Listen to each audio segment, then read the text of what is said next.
ମୁଁ ଅଲମ୍ପିଆନ କିଶୋର କୁମାର जेना ମୁଁ बहुत दुखित किट्रे नेपाली छात्री दुखद घटना पाई निश्चित भाव में जो मैंने दोषी अच्छा से उपयुक्त दंड दि जाऊ एवं से आरेस्ट होती आम अच्युत सामंत सार द्वारा बहुत बड़ पदक्षेप नि किट्र किसी कर्मचारी को सस्पेंड कर निहाती भाव में आम नेपाली छात्री और परिवार को उपयुक्त न्याय मिलू। किट एभली एक अनुष्ठान विशेषकर क्रीड़ा क्षेत्र में आम देश और राज्य किट्र अवदान बहुत रही सब प्रकार साहाय्य और सहयोग किट आमको विशेषकर क्रीड़ा क्षेत्र में जोगाई दे।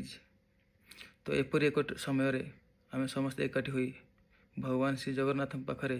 प्रार्थना करवा कि एपरी एक घटना जल्दी समाधान हो जाओ एवं आमर नेपाली छात्री और परिवार को उपयुक्त न्याय मिलू।